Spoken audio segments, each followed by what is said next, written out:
तर नाशिकमधून महत्त्वाची बातमी। नाशिकमध्ये अजित पवार गटाला शरद पवार गटाचा दे धक्का। अजित पवार गटाचे प्रदेश सरचिटणीस नानासाहेब महाले हे पवार गटाच्या वाटेवर असल्याची माहिती मिळते।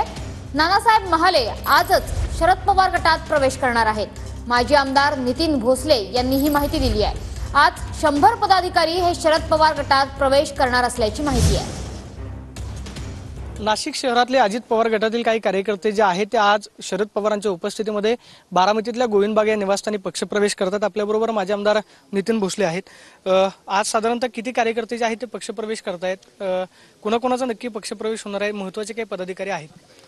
आमच्याकडे नाशिकचे आदरणीय नेते नानासाहेब महाले जे राष्ट्रवादी काँग्रेस पक्ष अजितदादा गटाचे प्रदेश सरचिटणीस आहेत, माजी नगरसेवक आहेत, माजी स्थायी समिती चेअरमन आहेत, त्यांच्या नेतृत्वाखाली आणि असंख्य पदाधिकारी आणि कार्यकर्ते आज या ठिकाणी प्रवेश करतात। आगामी काळामध्ये नाशिकमध्ये काय पक्षप्रवेश जे आहे ते आणखी वाढू शकतात अजित पवार गटातून?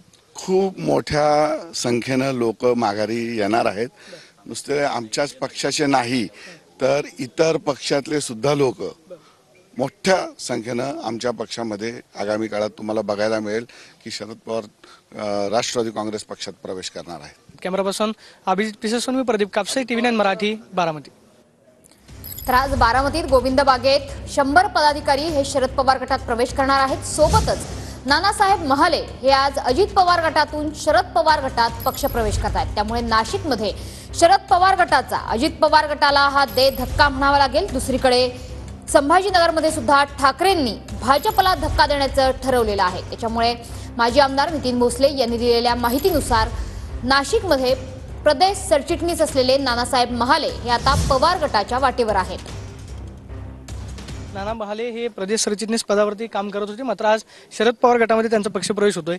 आज तुम्ही साहेबांच्या उपस्थितीमध्ये पक्षप्रवेश करताय, आपली पहिली प्रतिक्रिया? साहेब हे पूर्वीपासूनच आमचं दैवत राहिलेले आहेत आणि अनेक वर्षापासून साहेबांसोबतच काम करत होतो।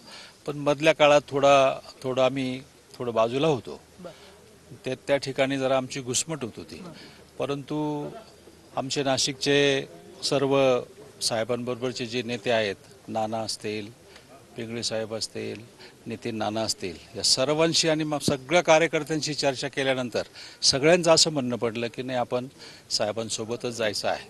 आणि एक मनामध्ये एक जळमट होतं, एक घुसमट होती, तर ती पण कुठेतरी दूर करायची होती। आणि आज ह्या प्रवेशामुळे ती नक्कीच दूर होईल आणि साहेबांच्या जे आम्ही दैवत मानतो त्यांच्या चरणी आल्याचं, एक आमच्या विठ्ठलाच्या चरणी आल्याचं एक मोठं समाधान आज मला या ठिकाणी माझ्या कार्यकर्त्यांना त्या ठिकाणी वाटतंय। कॅमेरा पर्सन अभिजित पिसेसोन, मी प्रदीप कापसे, TV9 मराठी, बारामती।